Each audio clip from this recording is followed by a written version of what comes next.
Last time on Film Fights. Yeah, actually, that guy, what is his name? Scott or something? Yeah. I just said he it. as I know, and I just watched this. You remembered Fuzzy Children, but you forgot what I just I think said. you can see where my priorities are. Why are you recapping this? The movie does it for us. Just like the two movies before it. With different actors. That's right. playing The first other movie different- recapped itself. Why don't you come get some and rate and review us wherever you're listening to this podcast? Yeah, maybe you'll get some sugar, baby. That's right. Other Ash things. And by sugar, I mean, I don't know, like a sticker or something. We might give you a sticker. Why don't you ask us already?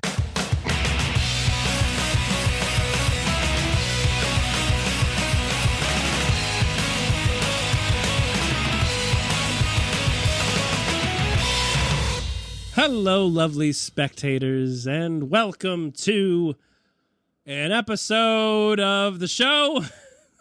Welcome to Film Fights. You okay, Jono?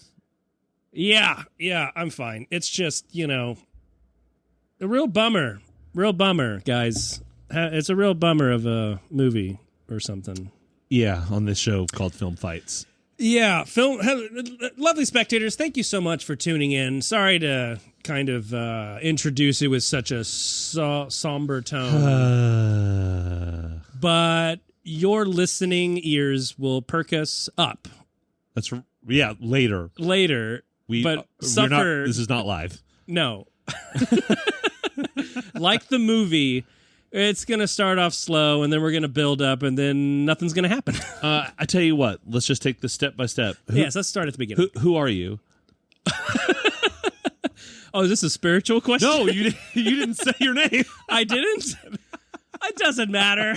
I am a floating, disembodied head. That's right. Named Jono Rodriguez. And of course, with me, who is really doing a great job of letting me start the show like this, is my lovely undead, meaning he's alive,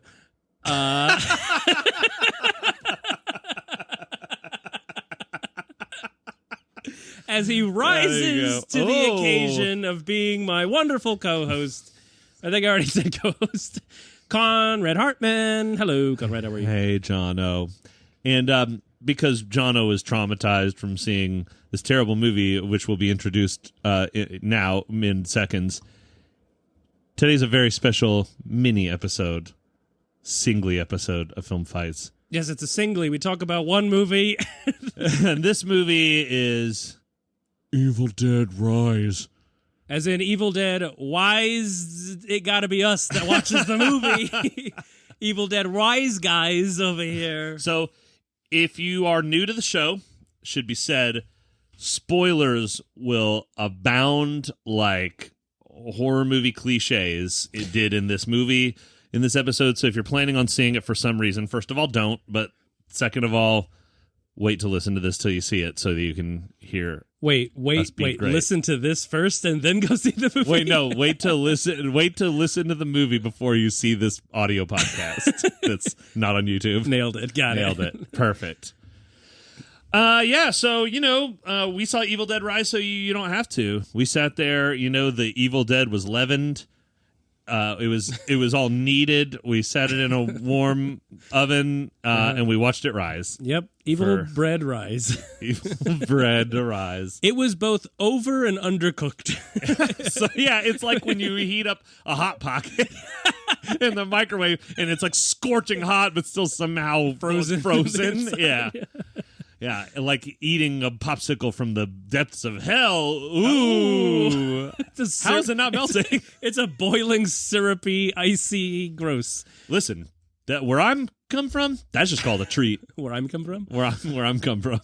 Yeah, that's a great treat you could find on the bayou, I think. You just leave out one of those Flav Ice popsicles. Popsicles. Oh, are they boiling and also cold? They better be boiling or I don't want them popsicles. You ever heard the expression, freezer burn? That's where I come from.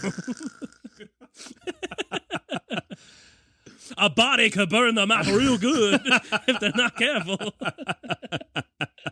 And it's just a general bayou exit. Yeah, that's just from a bayou guy. From an unnamed alligator. Who talks. Listen, if you want to picture what that voice looks like, it's a big farmer dude, overalls, no shirt, straw hat, thin cigarette hanging out of his mouth because, I'm a classic Cajun after all. A classy Cajun. And he's always got a little bit of gator lard stuck in his throat. It helps him ease down his swallowing tobacco. Swallowing his sweating saliva. You've heard of chewing tobacco? That's for babies. No. This is swallowing tobacco. It's bricks of compacted tobacco. Uh-huh. You take a bite, don't chew it. You lubed your throat up with gator lard, as I've already said, and you just swallow it right down. Or you can bowls in your stomach, or like a tea bag. You could put it in like a little baggie, like an ivy, if you will, and hang it from your uvula, so it just steadily drips. It just steeps in your throat. Yeah, that's good. Yeah. Hey, we're back. It didn't take the whole podcast to get here, guys. I'm feeling pretty good. Oh wait, we got to talk about the movie. Oh. Yeah, you know what the movie didn't have? Oh, we didn't have any throat swallowing tobacco. No, but we came back at the Evil Dead series. Also, for some reason in my mind, Cajun guy has like one eye that's like popping out. Like looking at you like real hard. But it's also not looking at you. It's like looking above you. But then the other eye's kind of milky. The other eye's milky. Yeah, he's double bad eye. He's always got a handkerchief that has like motor oil stains on it for some reason, and he does not own a car. And that's why they call me Bad Eyes Van Thoreau. Thoreau spelled with an X. But you don't sound. But you don't say it. That's how we do it in Cajun town. You don't say it with your mouth. You say it with your eyes. I feel like I'm going Florida Panhandle a little bit. Well, that's the best panhandle. No, the best panhandle is the one the Evil Dead lady was holding. Lady cooking her eggshells. I love a good fried eggshells. Oh yeah, and some of those eggs were bloody. Now I don't know about you, but I don't have my eggs sitting out. I think because you can do that with farm fresh eggs. Is that correct? Yeah. So the difference is if they're not pasteurized, you can leave them at room temperature. Okay, and that's fine. They live in a skyrise and they just have farm fresh eggs. Well, they're living in Los Angeles, so people probably have chicken coops like in the back of their Starbucks. Or in the basement to Starbucks Coffee and Hatchery. Or you know what? She probably got them from the local yokel basement bank vault turned into a shrine. All it took was one good earthquake to open up the sickest vinyl collection of all time. Yes, this unreleased live album from the city committee. Oh my God! Yeah, some guy explored and he found Evil Dead. Some kid, and he got all of the scaries pressed onto vinyl. He was looking for love, and then he was like, "Where do I put this? Oh, the bank. No one goes in there anymore." Well, I think he was trying to hide it from the world. Wait a minute, no, that doesn't make any sense because it's a shrine. There's even a giant crucifix in there. Oh, there's like a million crucifixes in and there. It's like a room. It's not even like it's like a single room that looks like it's the vault. Oh, it's the room. What are all these crosses doing down here, John? Or not Johnny? Hey, Brother Bear, get out of there! You're gonna die from the aftershocks. Hey, don't worry about it. I'm looking for albums for my collection. I did not read for the Book of the Dead. It's not true. I did not read it. Oh, hi, Mom. Oh, hi, sister. Are you going to go do that march because of activism? Oh, yeah, these setups to characters that ultimately all sound and fury signifying nothing. This movie it's just setups. It's nothing but setups. Like, there's just like, here's your main character. She's finding out if she's pregnant, and she's the guitar tech. Oh, here's the sister who's a tattoo artist at home. She's a stay-at-home tattoo artist. Yeah, and she was just sitting there like working on tattoo stuff. Yeah, she's like, oh yeah. She wasn't drawing tattoos. No, she was just like doing What? She's just putting it together. She's like fixing it. She's like, yeah, tattoo artists also tattoo as a hobby. I've got old skin that I'm stitching together to do practice tats I'm practicing on all this old skin. You just get it at the farmer's market. That's where I got these eggs. Oh, so she's actually just an apprentice. She should be practicing on, like, what is it, grapefruits or something? I don't know. Anyway. What? No. Tattoo artists, they practice on grapefruits because they're red, so if they get too far, it bleeds, and it's like a real person. It's like, oh, game over, you lose. Please insert 40 quarters. 40 quarters? $10? $10, yeah. That's an expensive tattoo game. That's pretty cheap. Dude, is there a VR tattoo game? Because there needs to be. There probably is, and it probably sucks. It's not as cool as you think. I mean, think about it. What are you doing? Like, you're just kind of like concentrating for an hour just to draw a line. Oh, yeah, man. Can I get a dot? Oh, this game sucks. Well, that's the training level. You have to start at level 1. And you're just like, oh, I'm so over this. But it's not the same. It's like Guitar Hero, where it's like, you're not really playing guitar. You're not really tattooing someone. You're just waving your hand in the air like an idiot. Oh, well, and I'm your sister, and I'm a guitar tech, and I'm a professional one, so I'm touring with bands and doing real work in the music industry. And her sister's like, yeah, you're just a slutty groupie, whatever. Yeah, I used to have a husband. And I've got 3 kids who are super modern, because one of them's like, hey, you know, the gender wage gap is too big. And then I've got a son who's like a DJ, but and then my young daughter's like crazy. She's like, yeah, she's like making scary dolls. But, you know, just want to let her be creative like her mom. She's Sid from Toy Story. Yeah. Yeah, she made a spear out of a doll, and then what? Like a spike that they have in their home? No, it was like it looked like it. For a movie that is all set up, there's some stuff that's like, I guess it's a broomstick. Because on the other end, broomstick, there's another tie-in to because the Evil they're a Deadiverse. coven of witches. That's why there's only ladies and a son who was probably, you know, real witchy. He was a warlock. Well, he's the one that fucked up, and that's it. The only male in their home was the one that fucked everything up. This is Holly Woke all over again. It's the white man who's bringing the ladies down. Now, to be fair, we did like give indigenous people a bunch of diseases, so it kind of tracks. But no, yeah, he gets these records and he plays them. Yeah, there's an earthquake, and they're like, oh shit, there's a bank vault under here? Well, I'm going to sneak in and see what's up. Oh, a bunch of crucifixes and medals? Oh, and some weird vinyls? Look, this movie, it's astoundingly lazy with how it's delivering information to you. So here's the thing.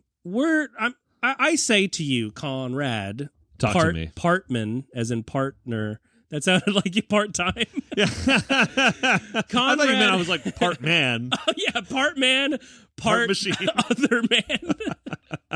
Different from the first man.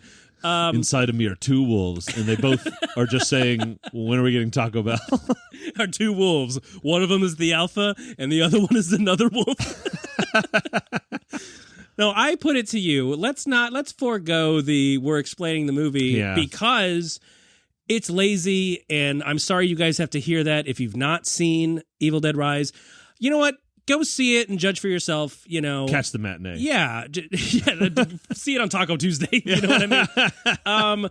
Get it discounted because we'll talk about what worked and what didn't. But I say to you, Conrad, let's just talk about what didn't work and what an easy fix could have been. Sounds good. Because I wouldn't describe myself as a gatekeeper of this sort of stuff. I mean, obviously, you guys heard our wonderful Deadites talk from last week where we talked about how great the Evil Dead series was.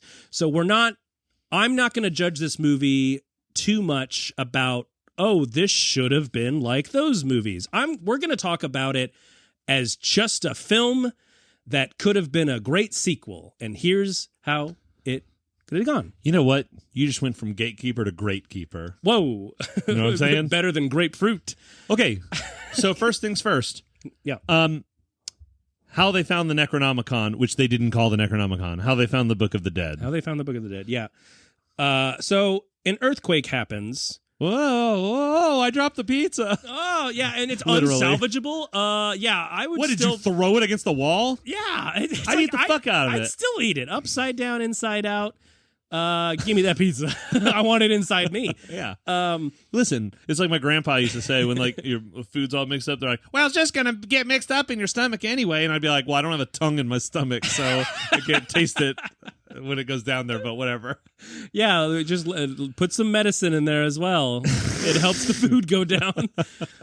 So there's an earthquake, and it's And of course you get television exposition, which is the worst. And it's literally the only time the television is utilized in the entire film is for that 10 seconds when it's on in the background where it's a news person going, oh, it's a 5.5 on the Richter. Which, first off, pretty big. It's pretty big, but that still feels not super, because like 7 or 8 would have been like huge. And did we need that? And also, let me throw it to you. We knew it was an earthquake. We didn't need the news That's exposition. what I'm saying. Now, you know what I think would have been even better? So here's how that could have been slightly fixed, in my opinion. If they had the news on and they didn't talk about the earthquake, and one of them said, oh, that's weird. No one's talking about the earthquake. Because, like, it just happened there. It just happened there. See? A little bit of a creep factor. That's how you utilize that stuff, because then it just seems lazy. It seems like it's propping up something that didn't need to be propped up. Right. Also, so Conrad and I were actually theorizing that this felt like an original script that had a bunch of Evil Dead stuff thrown into it, because there was nothing really, like all the stuff that was referencing Evil Dead, like the Book of the Dead and Deadites, etc., was like, oh, well, if this was an original script, it would just be, oh, it's a haunted building and these are ghosts or whatever. That stuff was kind of inconsequential. Yeah. And so how do they find the book?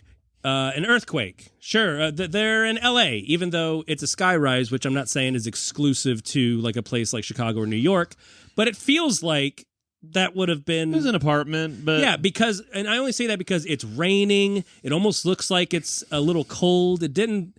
The setting didn't feel L.A. Well, for tax purposes, it was probably shot in, like, Vancouver. Uzbekistan. Yeah. But, so, like, an earthquake happens, and it creates a hole in the basement, and little boy... curious. Whoa, there's an old bank vault down here. Check it out, guys. Because they say... There's an exposition earlier where they're like, oh...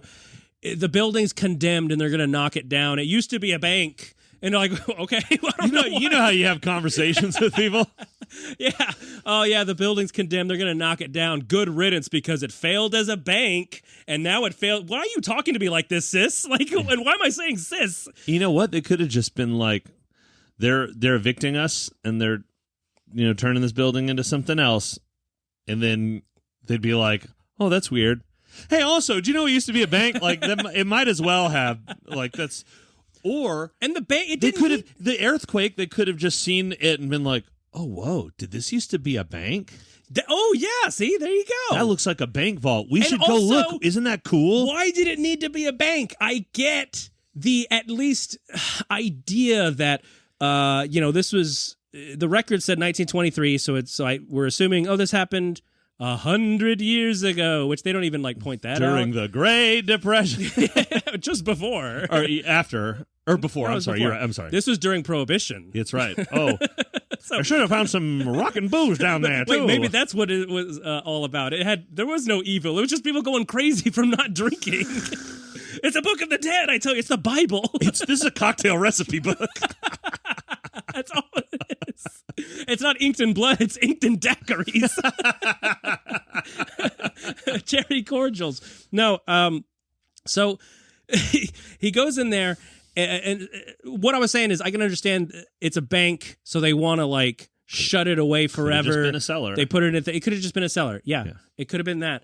It could have been an Indian burial ground. Let's visit that old well. I don't care. Like, it just seemed oddly specific, especially because when he goes down there is a crucifix and there is a weird like shrine thing and Christian stuff. So it's like, so it was a bank vault turned into a room. Whatever.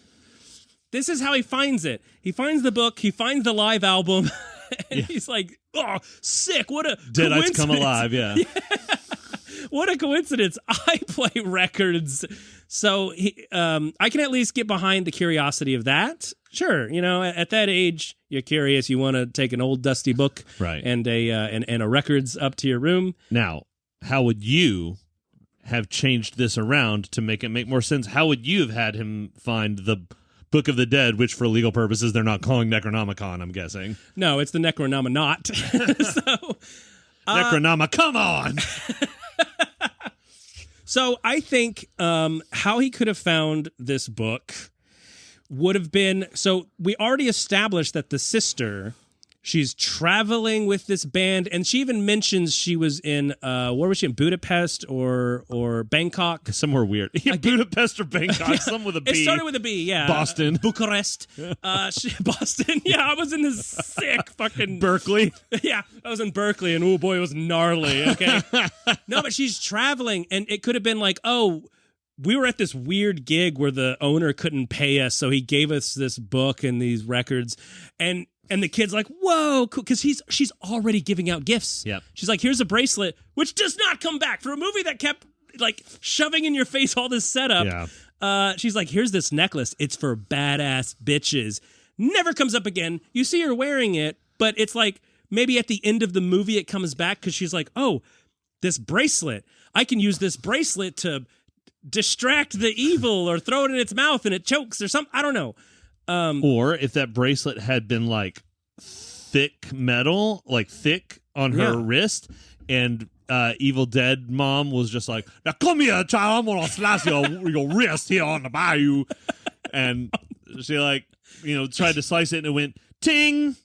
And then she's like, "Yeah, I'm a badass bitch. I'm 5 years old." Yeah. And then so what you're saying is to make this movie better is to give her a Bayou accent. I'm not saying to make it better, but it definitely wouldn't hurt. No. Let mommy in now, there. Let me mama in there now, sugar. I gotta get that crawfish ready for you. She's in the bathtub. Ooh, it's so hot in here. You might as well throw in some red potatoes and corn cobs. Oh, I'm feeling like a mud bug in here. These are all like, this would make the movie. Let's just release the Conrad and Jono cut where it's just us doing the voiceover. Foghorn Leghorn Rise. So, but no, yeah, she would say, "Hey, here's this cool junk. I wasn't able to get the book open. I think it's just locked shut. Who cares?" And it came with these weird records. I don't know what's on them.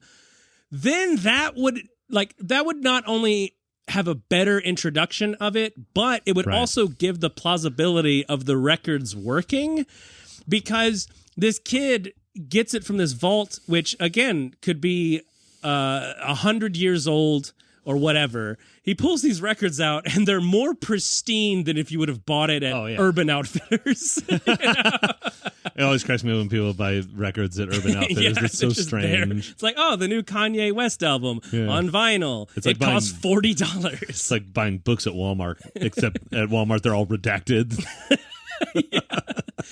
Yeah, they got to take out the word like, woman was a leader,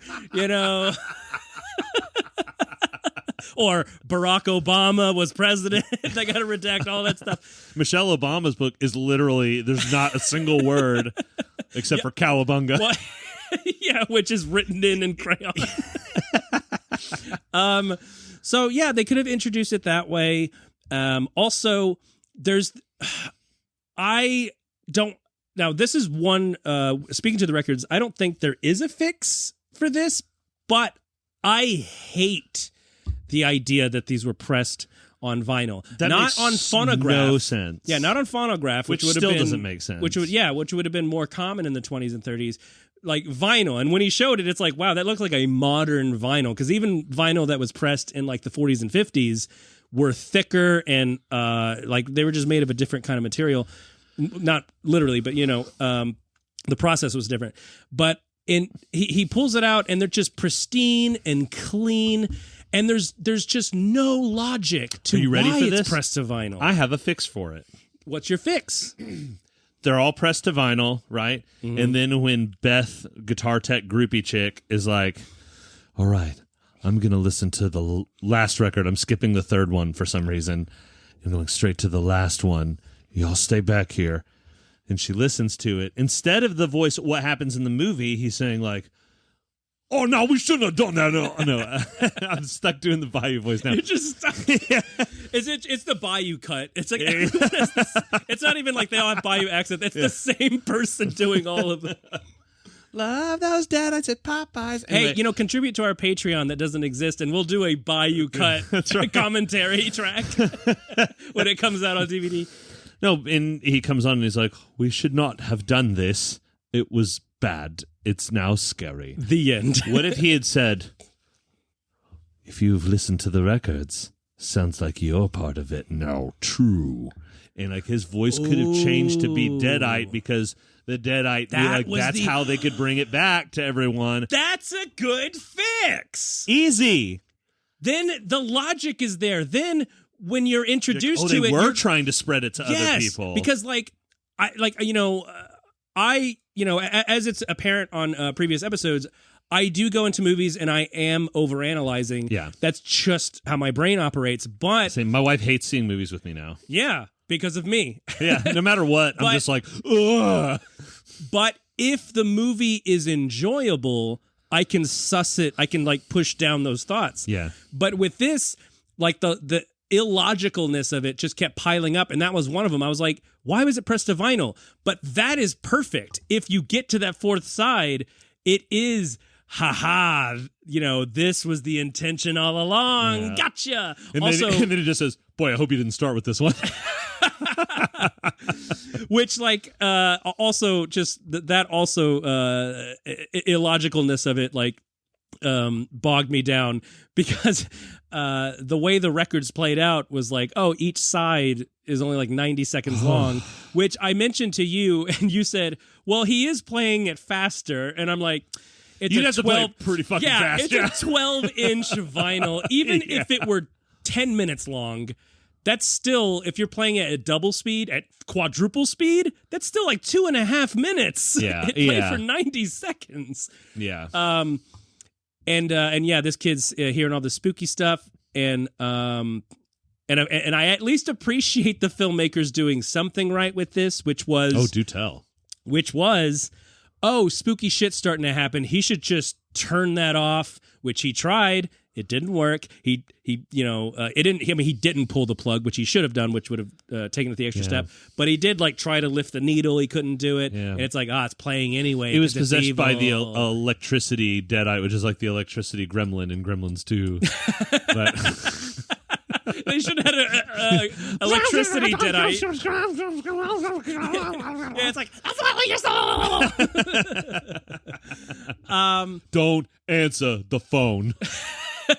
It'd be like that movie Pulse. So there's a fix there. Yeah. If you can't have a workaround on, because in the previous movies, again, I'm not trying to compare. I'm just saying that you kind of have to. They kind of are asking you to. But the logic of the tape recorder works because he's an explorer, scientist, whatever, and he's just recording his voice. He's not releasing it. He's not pressing it to CD or putting it on his Bandcamp. Hey, guys, I read from this dead book that turned my wife crazy. Check out my TikTok channel.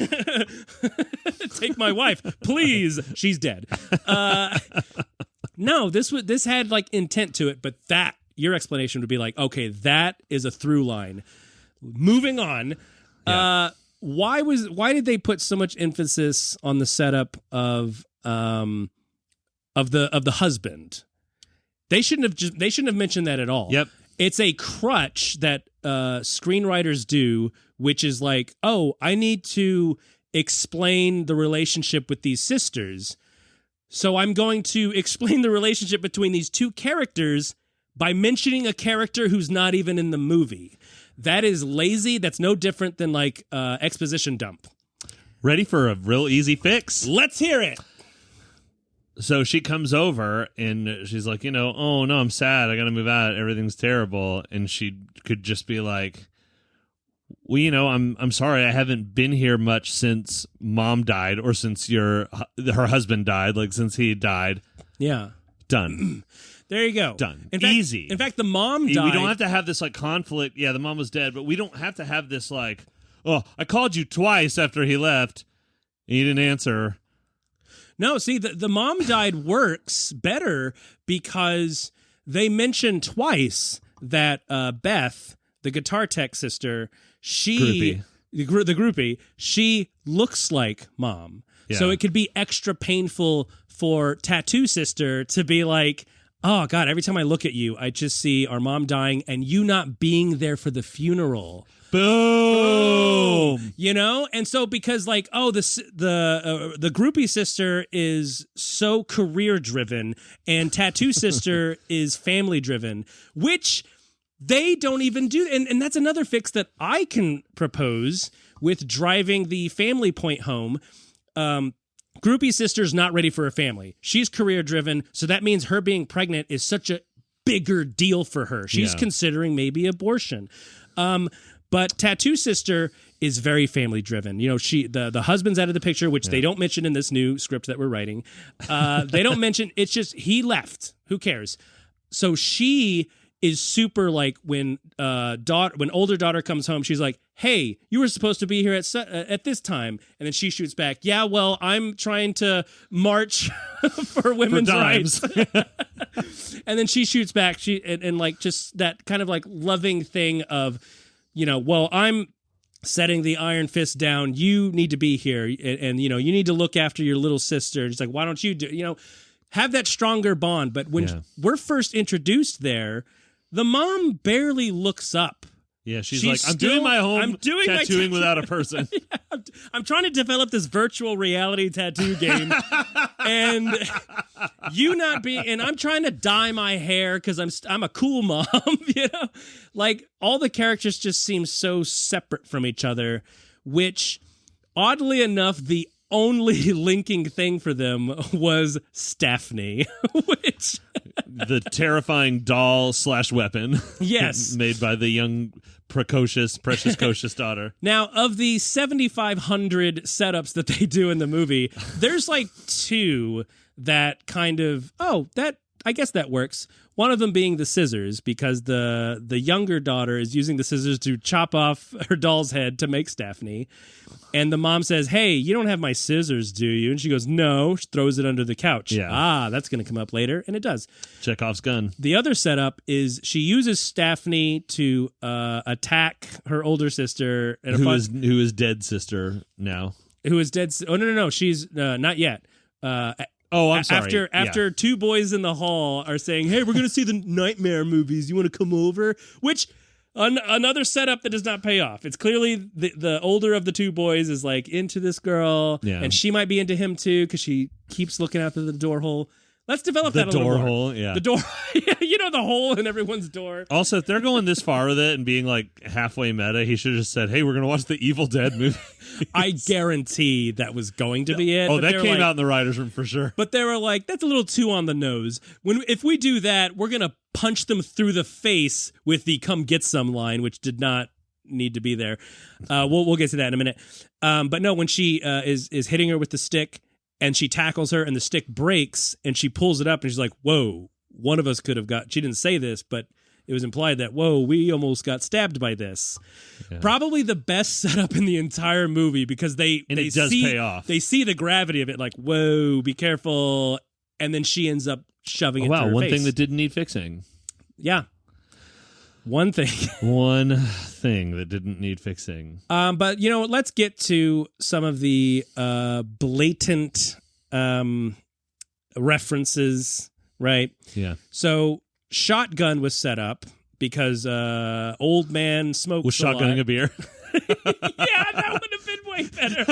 Hey, and then he'd be like, what are you doing? Oh, that's called a shotgun down on the bayou. God damn it. Again, Patreon will do a commentary track. It'll just be Conrad and me laughing. No, but he's like, you know, I've got a shotgun that I could use to blow the door down or whatever when they're trying to escape.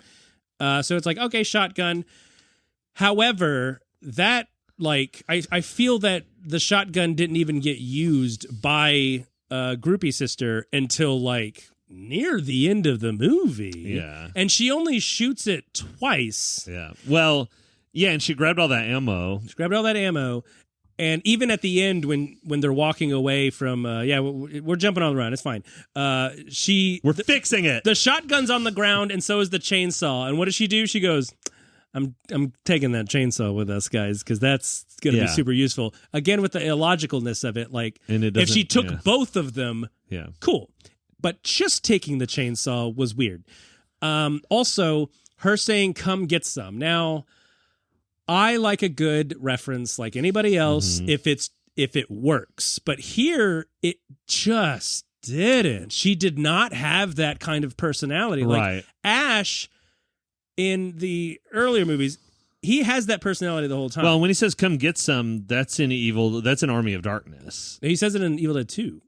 For the first time. Yeah, but it's towards the end after he's already like kind of built up and like he's killed some of that and he's like feeling tough and he's like, oh, he's all worked up with adrenaline. That's right. He says let's go in the second one. He says come get some in the third one. In Army of Darkness, he says come get some, and by then he's like he's seen all this shit and he's like unaffable or unfazable or whatever. Unflappable. Or unflappy. He does not flap. He does not flap. He's not a flapper. He's not like see. He's not in the depression. You mean roaring 20s? The roaring depression. Listen to me. I thought it was depressing. There was no booze. So this is part of a larger problem with this movie, which is that it was very tonally confusing. Oh yeah. Because in the Evil Dead movies, the original ones, there would be jokes and you knew they were jokes. In this, they just felt like mistakes. Yes. And so it's like, am I supposed to be laughing at this? Whereas in like Evil Dead, when it's like, we talked about it on the previous episode, when she's like the puppet head is popping out in cellar and they're like hitting, like that's supposed to be kind of funny. Yeah. It's clear that it's supposed to be kind of funny. Yeah. Even if it's not totally intentional, it's like they have to go kind of, I'd say they needed to push it a little further to make it funny. And part of what didn't work about the moments that might have been like, I don't even know, like that's how tonally off the movie is like I can't even tell if they were trying to be funny in this situation or not. And this is why. It's two main things. One is the scoring. The score is so flat, and the cinematography matches that flatness. Like there's no like snap zooms, and I'm not saying it needed it. It needed to copy Sam Raimi's style of like snap zooms and Dutch angles, but some style would have worked. Like do something. So your fun. fix is like stylistic cinematography and sound for that part. Yes, particularly sound, because some parts, the sound design in general, like the sound effects, etc., the voice work, was cool, and some of it was just innocuous and unnoticeable. So my part of that fix, I think, would be to lean into those moments a little more if you're going to make those reference. Like when all of them are all of a sudden they become real, like Deadites, and they're saying Dead by Dawn, Dead by Dawn. You're like, oh, this feels like Evil Dead. And we got to see this in the theater, and Jono actually leaned over to me and said, oh, Evil Dead is starting now, finally. And I laughed so hard. So I was like, it feels like an Evil Dead movie for 20 seconds. It did not feel like an Evil Dead movie for the long... When they get into the elevator from them all saying, Dead by Dawn, she should have made a joke like, what does that even mean? What are they talking about? Like, or like, where did that come from? Well, that's the best, like... And even the best part could have been better. And by which I mean... They could have used more camera work, and the cutting itself could have been like this person, but it was just like, here's this person saying it, and now here's this person saying it. And so like, and it crescendos, but again, you hear this boring score while it's happening, which is just this, you guys have heard of Vacuum. Yes, that's a cleaner. It's a very, it's in a vacuum, this movie. And then when she says, come get some, she should here's the fix. Okay, ready? Here's the fix. Yeah, come get some. Look at the camera. Wink.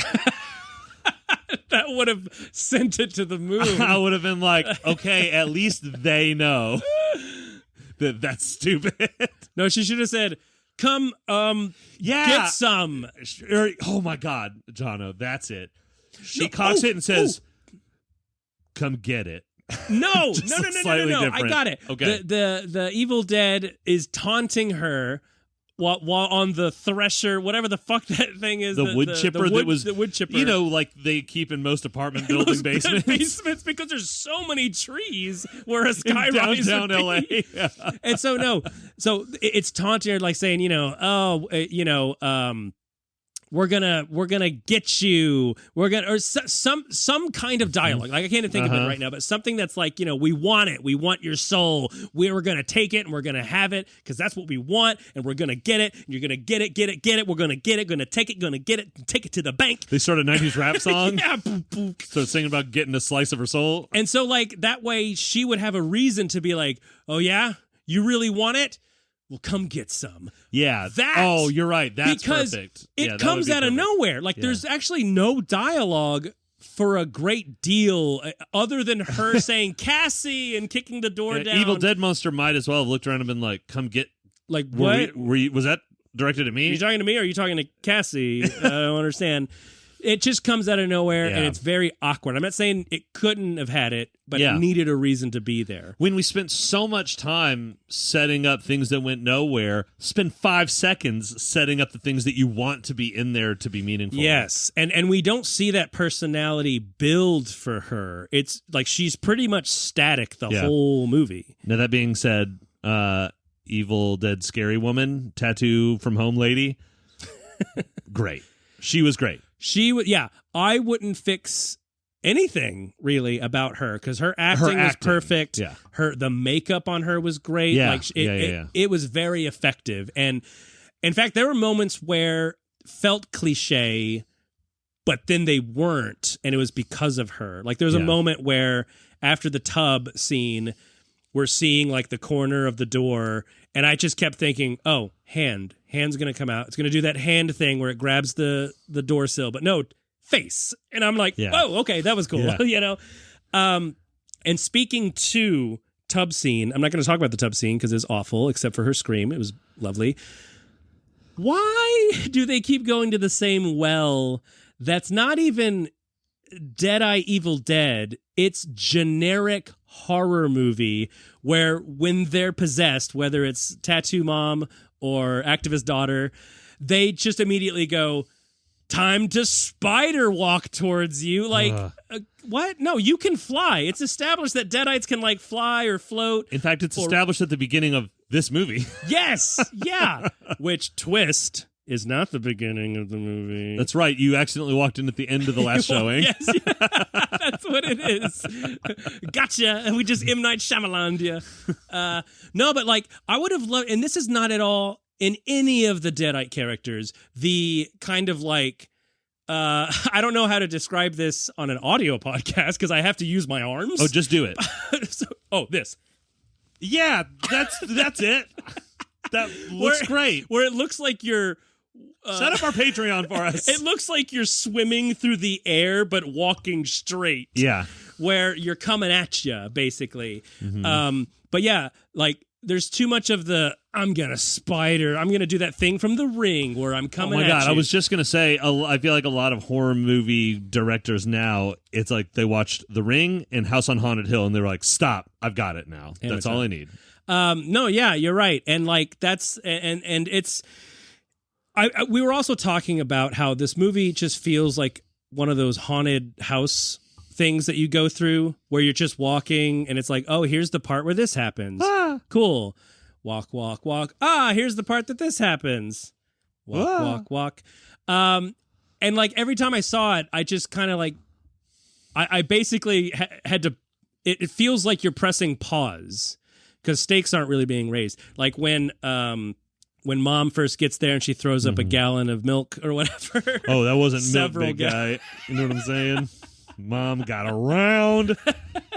Yeah. That's why she has to tattoo from home now. That's why she has 3 kids. She's going that route. That was before she learned to... How do you think she was able to get rent?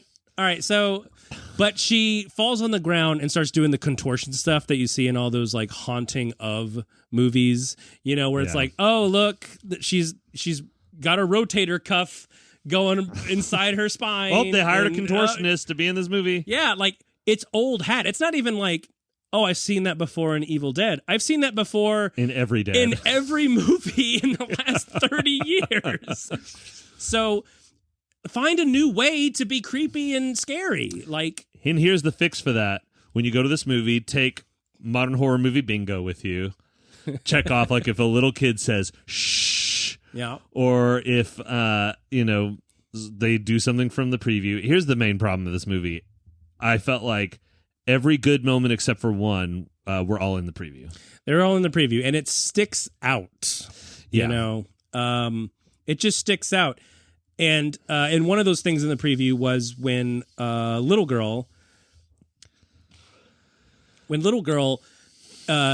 is looking through the door hole that we established at mommy, and she's trying to trick her to let her back in. Now, in previous Evil Dead movies, and all of them, even 2013, I think, I can't remember, when the Deadite is trying to trick you into thinking, hey, I'm all right, I'm fine, they revert back to normal. That's how they trick you. Right. And they have their normal voice, and they're not bloody and gross. They look great. That's how they trick you.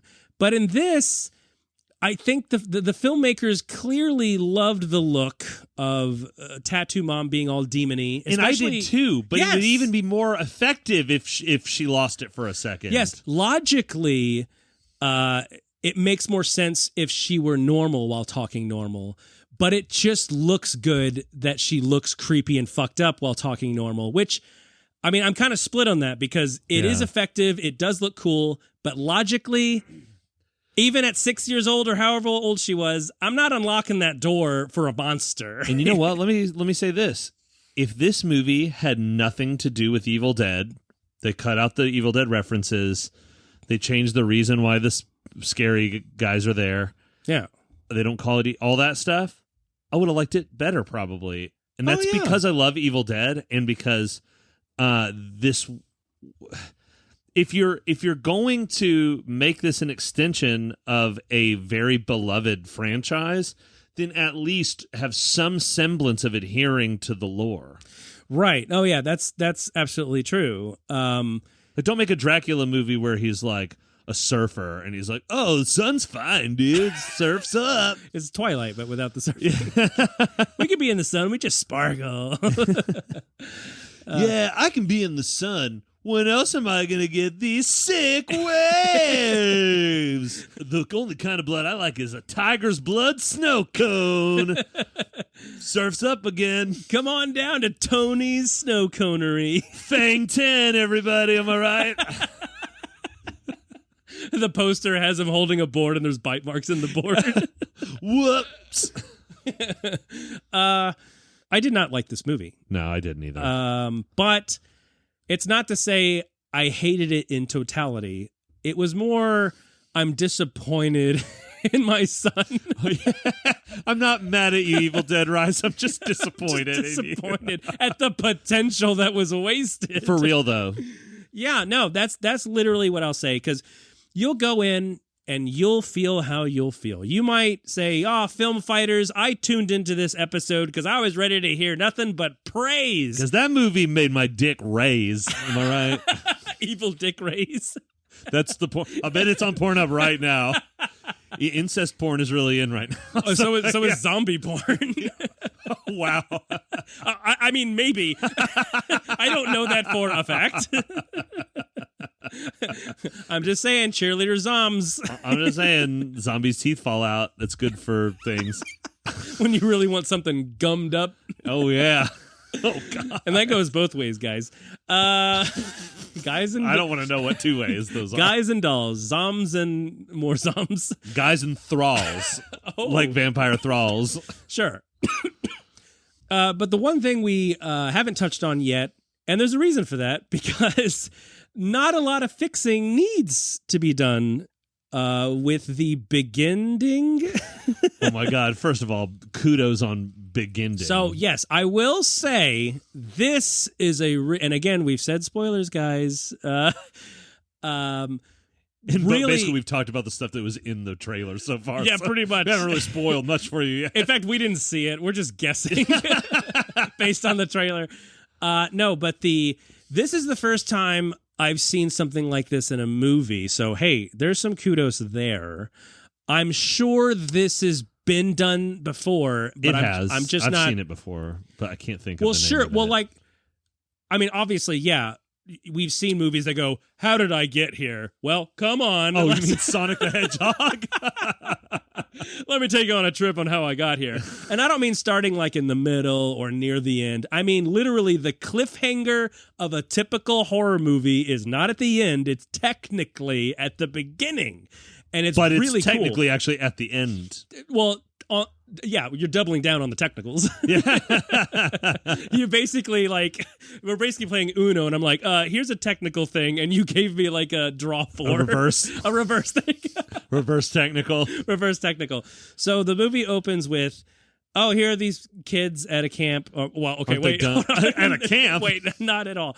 These young adults at a cabin. I think you just watched Friday the 13th before you watched Oh my God, is that what they're Deadites, right? Jason? Yeah. He's a Deadite. So they're there, and one of them is infected, and you're like, oh, what's going on? Oh, wow. And it's like, whoa, they're cool. They started right at the end of another movie. They Indiana Jones'd it, you know? It's like, here's the end of an adventure of the Deadites. And Lady Pants is like, oh, I'm a Deadite. I'm throwing up milky cum shake too. You know this story.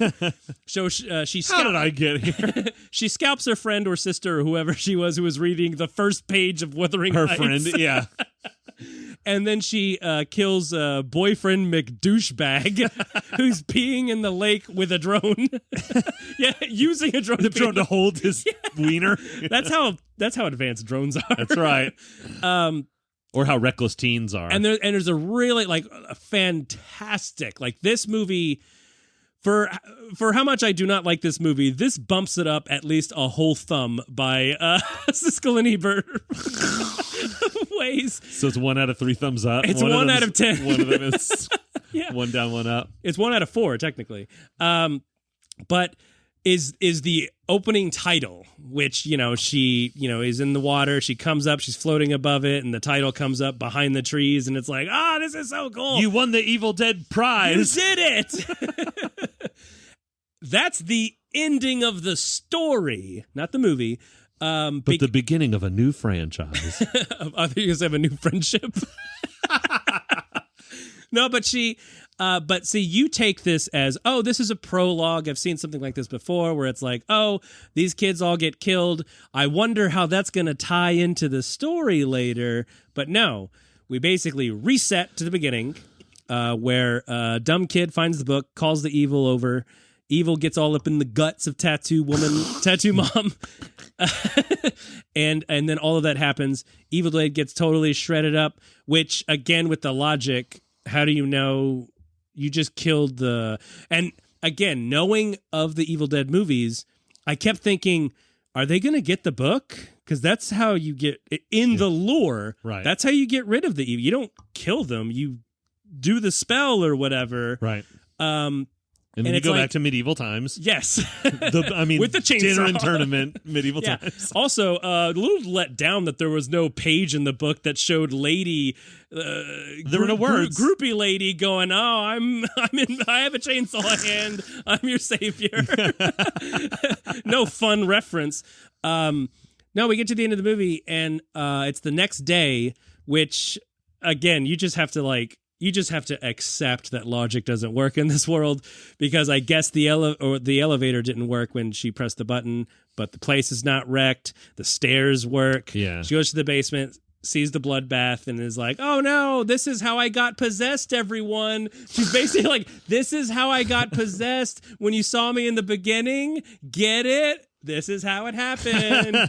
So Evil Dead Rise 2 is going to be like a continuation from the beginning of the movie. He was a Deadite. She was a partner at her firm. I don't have time for love. And then they get together in a crazy way. Till Deadites Do Us Part, rated PG-13. For once. Streaming on Peacock. For once. That's right. It's a TV series. So, we saw the movie. And then Thanks for the clarification. Then we came up with... I'm recapping. Oh, I see. It's like when and then I got depressed. When someone gets decapitated, you recap them. You put their head back on and sew it up. No, if you really want to recap, we saw the movie. I got so depressed that I genuinely wanted to cancel this episode. Listen, we were upset about it too, guys, but we offered some solutions. So, Big Hollywood, if you're listening, money, please. Money plane we said they were, us. Yeah, we said they were free ideas, but that was just to be nice. Yeah, like we want to see something on the back end, we just some hush-hush money. Yeah, because let's just say that this movie looked like something that came out of the back end, you know what I mean? Poop. Ew. Wait. Well, Conrad, this was okay. Hey, well, this episode. At least we got to meet a new character, which is Bayou Man. Bayou Man. Let me buy you a man. Oh, man, that would have been... You remember they made that movie, The Bye-Bye Man? The Bayou Man? The Bayou Man. Where he's like, don't think it, don't say it.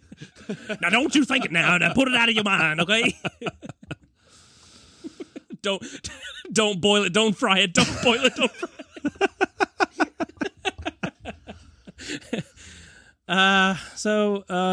Rating? Do we give this a rating? I'd give it 2 out of 7 Gator Nuggets. Gator Nuggets. Yeah. Well, tying with the Evil Dead Rise, I give this a sub-basement out of 13 floors. But it's a really nice sub-basement. It's like something you'd be proud to live in.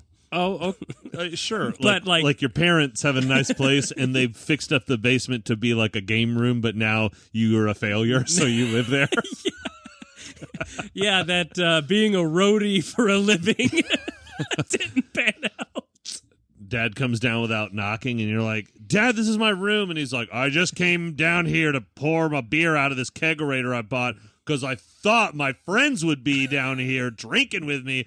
But instead, my 42-year-old son is back here while he works on his drink. He's already stopped listening. He's put his headphones in again to listen to scary vinyls. He was like, I made this into a man cave, not a man-child room.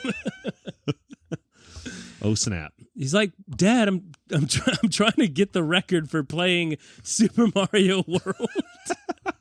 Like, what kind of record? It sounds very nonsense. A vinyl record. They send you one if you do really well. I'm recording me playing it. And I'm pressing it to vinyl. It's what they want. It's going to be That's like an 18 side record. Well, any last words? I mean, before you put me out of my misery.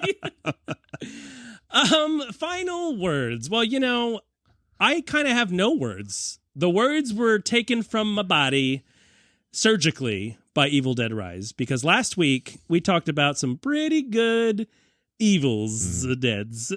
We talked about some good Evil Deads. Mm-hmm. We talked about some bad Evil Deads. And this week we talked about Evil Dead Rise. Yeah. So my final words are, hey, you at home? Pop in a nice jellyfish stew. Bayou!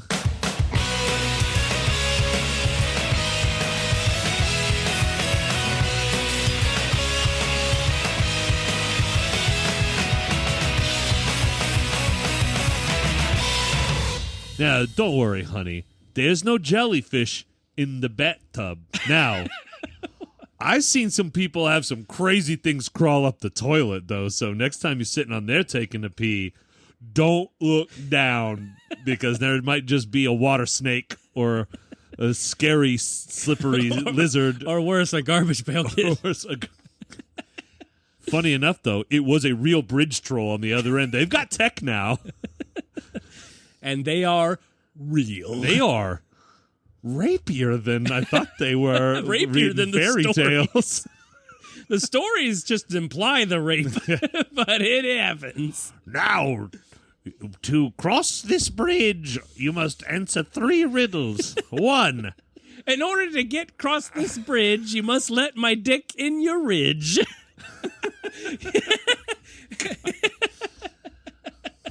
Ooh, number 2. Show me your titties or I'm going to throw a fitty. Oh, that's a funny rhyme. Pulls out a knife. I'm not joking.